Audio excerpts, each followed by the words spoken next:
Here in Tampa, Florida, we are covering the GOP convention. It's an honor to be joined by former New Hampshire Governor and Romney surrogate John Sununu. Mr. Sununu, good to see you, sir. It's good to be here. It's nice to see our friends from the NRA here. Thank you for being part of the process. Before we talk about the politics and the event right now, as former governor of New Hampshire, when you look at the New Hampshire gun laws versus the Massachusetts gun laws, it seems like North Korea and South Korea at times. No, why did South Korea and North Korea? No, we'll flip the script. Why does it work so well in New Hampshire, but they can't figure it out in Massachusetts? Well, first of all, we in New Hampshire are sitting there with Vermont on the west, Maine on the east, Quebec on the north, and Massachusetts in the south. So we are a little bit of an island of sanity in the system. We're the live free or die state, and we really believe that motto, live free or die. It's a great state. It's a state with no sales tax, no income tax. If you want to be a real conservative, come on to New Hampshire. I can probably get you a little pass to come in, but we are a bit selective, and I'm not sure you'd pass. I understand, sir. Trust me. I would not pass the background check, I'm sure. Let's get to the convention itself right now. I saw a story. We were talking about this last week on our show, how the networks decided not to run the first night of the convention. At the time, there was no hurricane issue, including in Romney's speech. And your point was the networks take so much money in commercials, it's very hypocritical that they'll take all your campaign money, but they won't run your campaign. Yeah, you know, it was a point I was trying to make. They'll suck the money in to run the commercials, but they won't be a window to what's happening on the floor of the convention for the American public that would like to see it. But then again, most of the media has become very difficult in terms of their budgets. They're not well managed, and frankly, they seem to think that the sitcoms are the most important thing to put on in prime time. Or reruns of Hawaii Five-0. Yes, you are old enough to remember that show. No, the remake. Oh, the yes, the remake. So, yes. See how old I am. CBS instead of on Monday night is playing a rerun of the new Hawaii Five-0. Who wants to watch that? I was about to say book 'em, Dano.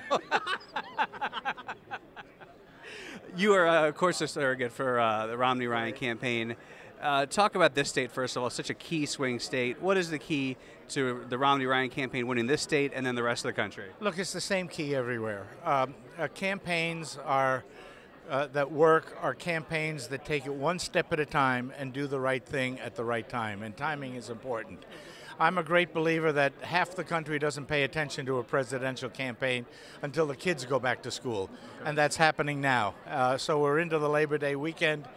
And rightly so. They used to work, come home at night, take the kids out during the summer for something. They didn't want to stretch and pay attention to what a lot of them think is a very difficult and hard-fought campaign. For some of them, it's even a little nastier than they like. So now they're going to pay attention. They're going to know that they've got to vote in November.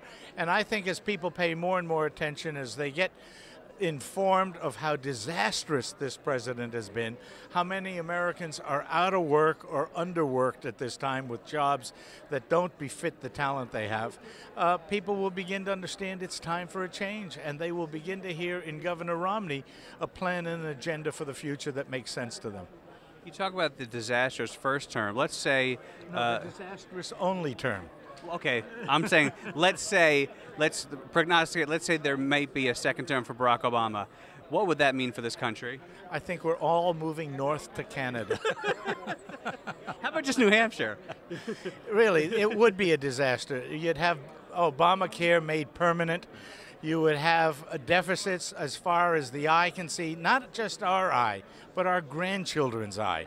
You're going to slap onto the young people of America and the kids of the young people, our kids and grandkids, a debt that will be virtually impossible for them to pay back in their lifetimes.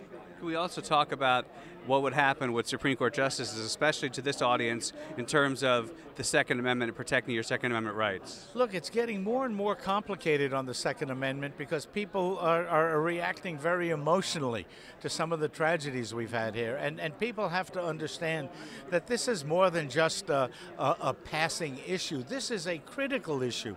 And I'm afraid that if we do not get a strong president like Mitt Romney who does believe in the Second Amendment rights. If Obama's back there, I think you're going to see huge erosion on this issue. We also talk about Eric Holder, his Attorney General. Talked earlier to somebody who said he was the worst Attorney General in history. When you talk about his assaults on states, when it terms of voter ID, when it terms of trying to protect their own borders, talk about this Attorney General. Well, you know, I really got very upset at the Attorney General right from the start when they started talking about prosecuting some of the folks in the intelligence side for the stuff they did. And once I heard that, I knew this was not going to be a happy psychological relationship I would have with this Attorney General. He has intruded on states' rights. He has refused to understand that Americans really want to see the integrity of the voting process. And he really does not understand, in my opinion, that the Attorney General is more than just the President's lawyer. The Attorney General is the lawyer for America, and I don't think he's acted that way. Have you been following Fast and Furious, and do you have any thoughts on it? I have, and I think it's atrocious. I think the cover-up is as bad as the cover-up is. The initial actions were ridiculous, but this cover-up demonstrates that the Obama administration will do anything to make themselves look good, or perhaps prevent themselves from looking bad politically. Governor Sununu, it's an honor to talk to you. Thanks for your time. Thank you.